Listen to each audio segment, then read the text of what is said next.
Hello दोस्तों, आज की इस वीडियो में हम बात करते हैं एक छोटे से टॉपिक की।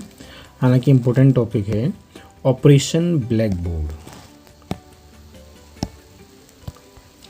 भारत सरकार ने ये शुरू की थी योजना ऑपरेशन ब्लैक बोर्ड।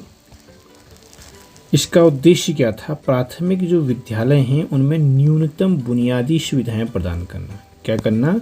प्राथमिक विद्यालयों में न्यूनतम बुनियादी सुविधाएं प्रदान करना। ऑप्शन में आ सकता है 4 ऑप्शन, तो ये ऑप्शन सही रहेगा। ठीक है, उद्देश्य कर पूछे तो।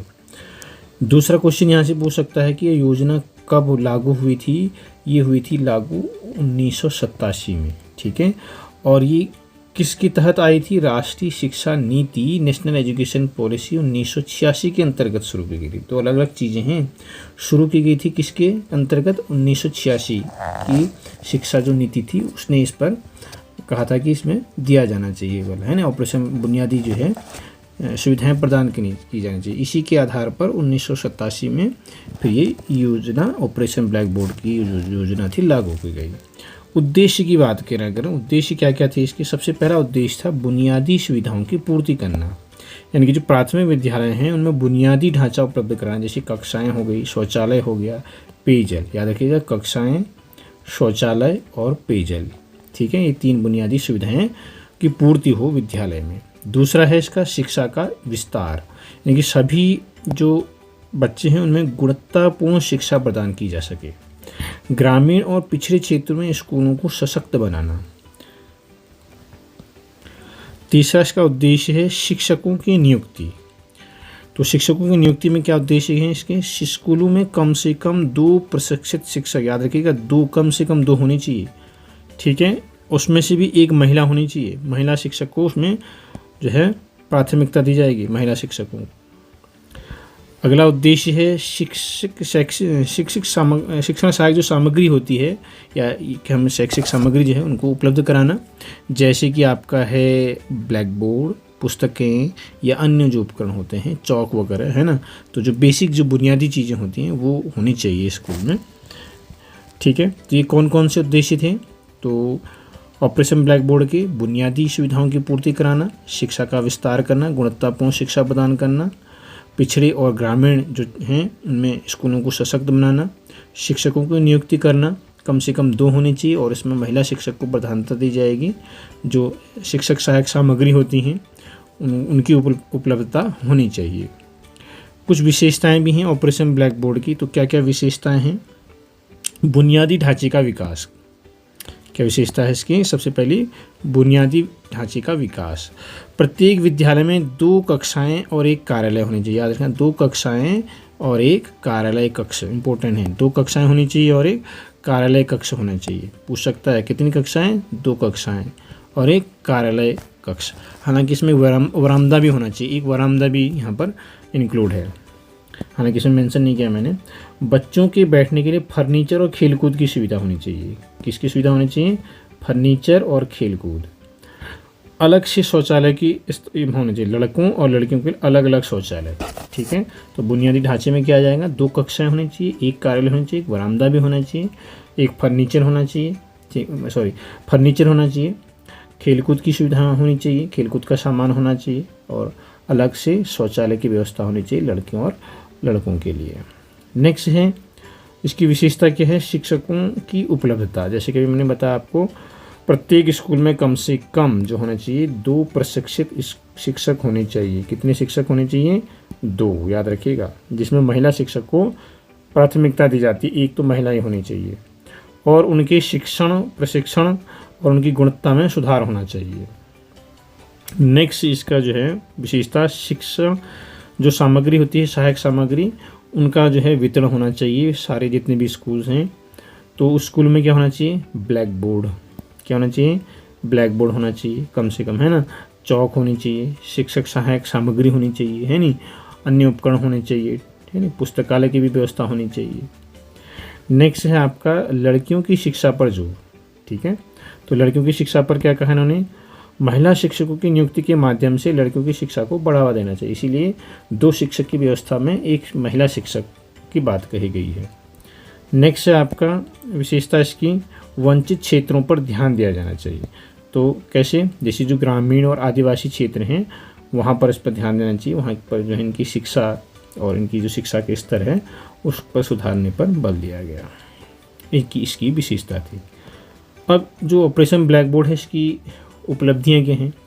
उपलब्धियाँ ये हैं कि शिक्षा के क्षेत्र में सुधार हुआ, ग्रामीण और जो दूर दराज के क्षेत्र थे उनमें प्राथमिक स्कूलों की स्थिति में सुधार हुआ, बुनियादी जो सुविधाएं थी उनकी उपलब्धता हुई, कई स्कूल में जो न्यूनतम सुविधाएं थी जैसे ब्लैक बोर्ड हो गया, शौचालय हो गया, शिक्षक सामग्री धीरे धीरे उपलब्ध होने लग गई थी। नेक्स्ट, शिक्षा का विस्तार भी हुआ इससे, यानी कि नामांकन में भी वृद्धि हुई, खासकर ग्रामीण क्षेत्रों में और पिछड़े क्षेत्रों में। अब चुनौतियाँ क्या हैं इसकी? चुनौतियाँ में अपर्याप्त संसाधन हैं भी, कई स्कूलों में तो बुनियादी जो है सुविधाओं की भी कमी बनी हुई है, गुणवत्ता की भी समस्या है, यानी कि शिक्षकों की कमी है, प्रशिक्षित शिक्षक की भी कमी होती है ना, तो उसमें सुधार की आवश्यकता है, क्रियान्वयन में भी कमी है, ठीक है, यानी कि योजनाएं तो बन जा रही हैं बट उनको क्रियान्वयन जो है किस तरह से सभी क्षेत्रों में समान रूप से लागू किया जाए उस पर जो है बात नहीं हो पा रही है। नेक्स्ट जो है इसमें लड़कों और लड़कियों के बीच भी असमानता है, यानी कि इसमें सांस्कृतिक जो है बाधाएं उत्पन्न हो जा रही हैं, सामाजिक बाधाएं उत्पन्न होने से उसमें अभी भी असमानता है। तो समग्र प्रभाव क्या पड़ा इस ऑपरेशन ब्लैक बोर्ड का कि जो भारत की शिक्षा प्रणाली थी उनमें बुनियादी जो ढांचा था उसमें सुधार हुआ, उनको पहचानने में मदद मिली, तो बुनियादी जो ज़रूरत थी उनको सुधारने में महत्वपूर्ण भूमिका जो थी ऑपरेशन ब्लैक बोर्ड ने बनाई थी। इसी योजना के बाद जो आपका सर्व शिक्षा अभियान है वो अस्तित्व में आया 2001 में, है ना, क्योंकि ऑपरेशन ब्लैक बोर्ड तो 1987 में आ गया था, है ना, तो सर्व शिक्षा अभियान जो था उसी के बाद आया। फिर आगे चल करके समग्र शिक्षा अभियान आया 2018 में, है ना, और रमसा आया 2009 में। तो इस पर जो है बड़े बड़े कार्यक्रम जो थे 2001 में सर्व शिक्षा अभियान, समग्र शिक्षा अभियान 2018 में, 2009 में रमसा, आगे उच्च शिक्षा में भी आया था, उसके लिए भी हम एक वीडियो बनाएंगे। तो दोस्तों अब हम ऑपरेशन ब्लैक बोर्ड से संबंधित जो है MCQs देख लेते हैं। तो क्वेश्चन नंबर हम स्टार्ट करते हैं। क्वेश्चन नंबर फर्स्ट है, ऑपरेशन ब्लैक बोर्ड की शुरुआत कब की गई थी? 1985 में, 1987 में या 1988 में? तो दोस्तों याद रखिएगा जो ऑपरेशन ब्लैक बोर्ड है उसकी जो शुरुआत की थी 1987 में की गई थी। और याद रखिएगा जो ऑपरेशन ब्लैक बोर्ड जो था 1986 की जो शिक्षा नीति थी उसके जो है प्रावधानों के अनुसार ही जो है ऑपरेशन ब्लैक बोर्ड की शुरुआत हुई थी। और इसका मतलब 1986 की शिक्षा नीति ने इसका सुझाव दिया था ऑपरेशन ब्लैक बोर्ड का, बट इसकी जो शुरुआत हुई थी वो 1987 से हुई थी। क्वेश्चन नंबर सेकंड है, ऑपरेशन ब्लैक बोर्ड योजना का मुख्य उद्देश्य क्या था? माध्यमिक विद्यालयों में शिक्षा का विस्तार करना, प्राथमिक विद्यालयों को बुनियादी सुविधाएं प्रदान करना, या फिर कॉलेज स्तर पर शिक्षा को सुधारना, या शिक्षकों को उच्च प्रशिक्षण प्रदान करना? दोस्तों याद रखिएगा ऑपरेशन ब्लैक बोर्ड का मुख्य उद्देश्य प्राथमिक विद्यालयों को बुनियादी सुविधाएं प्रदान करना है।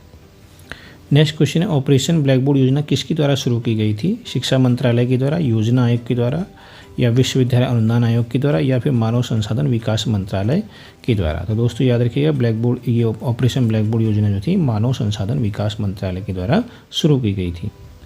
क्वेश्चन नंबर 4 है, ऑपरेशन ब्लैक बोर्ड के तहत कौन सी सुविधाएं प्रदान की जाती हैं? शिक्षकों की नियुक्ति, ब्लैक बोर्ड और चौक का प्रावधान, पुस्तकालय, खेल सामग्री या बुनियादी उपकरण, या उपरोक्त सभी? तो याद रखिएगा इसमें सभी जो है शिक्षकों की नियुक्ति भी, ब्लैक बोर्ड, चौक भी, पुस्तकालय, खेलकूद सामग्री और बुनियादी उपकरण शामिल किए जाते हैं, यानी कि ऑप्शन नंबर डी आपका सही रहेगा।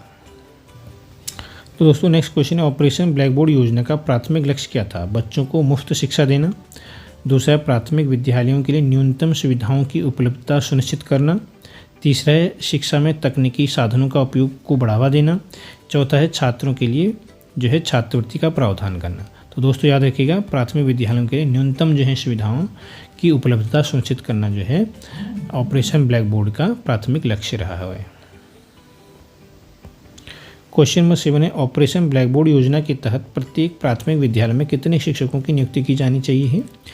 तो याद रखिएगा प्रत्येक प्राथमिक विद्यालय में 2 शिक्षक तो नियुक्त होने ही चाहिए ऑपरेशन ब्लैक बोर्ड योजना के तहत। क्वेश्चन नंबर 8 है, ऑपरेशन ब्लैक बोर्ड योजना किसका हिस्सा था? तो ये नई शिक्षा नीति 1986 का था, या सर्व शिक्षा अभियान का था, या राष्ट्रीय साक्षरता अभियान का था, या फिर शिक्षा का अधिकार अधिनियम। तो याद रखिएगा ऑपरेशन ब्लैक बोर्ड, जैसे कि अभी मैंने पहले भी बताया था आपको, जो शिक्षा नीति थी 1986 उससे संबंधित था। तो ए ऑप्शन इसका सही होगा। क्वेश्चन नंबर 9 है, ऑपरेशन ब्लैक बोर्ड के तहत कौन कौन से विषय जो हैं प्राथमिकता के आधार पर शामिल किए गए हैं? विज्ञान और गणित, कला और संगीत, भाषा और सामाजिक अध्ययन, या सभी? तो सभी किए गए हैं, गणित विज्ञान भी, कला संगीत भी, भाषा और सामाजिक अध्ययन भी। क्वेश्चन नंबर 10 है, ऑपरेशन ब्लैक बोर्ड योजना का मुख्य फोकस किस वर्ग के बच्चों पर था? शहरी क्षेत्र के बच्चों पर, ग्रामीण और पिछड़े क्षेत्रों के बच्चों पर, निजी स्कूलों के बच्चों पर, या फिर केवल बालिका शिक्षा पर? तो दोस्तों याद रखिएगा ग्रामीण और पिछड़े क्षेत्रों के बच्चों पर जो था ऑपरेशन ब्लैक बोर्ड फोकस था।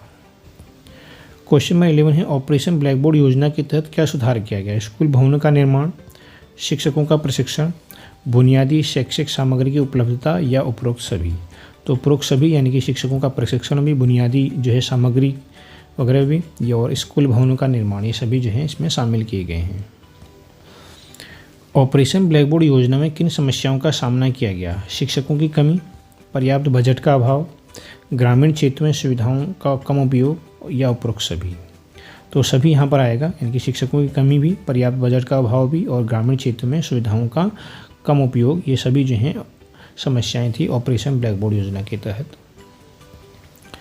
ऑपरेशन ब्लैक बोर्ड का मुख्य उद्देश्य किस प्रकार के बच्चों को लाभ पहुंचाना था? गुणवत्तापूर्ण शिक्षा के माध्यम से, मुफ्त पाठ्य पुस्तकों के वितरण से, या उच्च शिक्षा में प्रवेश के अवसर प्रदान करके, या फिर खेल में भागीदारी को बढ़ावा देकर?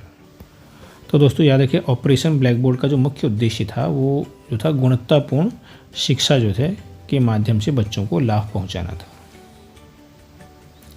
क्वेश्चन नंबर 14 है, ऑपरेशन ब्लैक बोर्ड योजना का मुख्य फोकस क्या था? बच्चों को छात्रवृत्ति प्रदान करना, स्कूल में न्यूनतम बुनियादी ढांचे की उपलब्धता सुनिश्चित करना, या शिक्षकों के वेतन में वृद्धि करना, या तकनीकी शिक्षा का प्रचार करना? तो दोस्तों याद रखिएगा स्कूल में न्यूनतम बुनियादी ढांचे की उपलब्धता सुनिश्चित करना जो था ये ऑपरेशन ब्लैक बोर्ड का मुख्य फोकस था।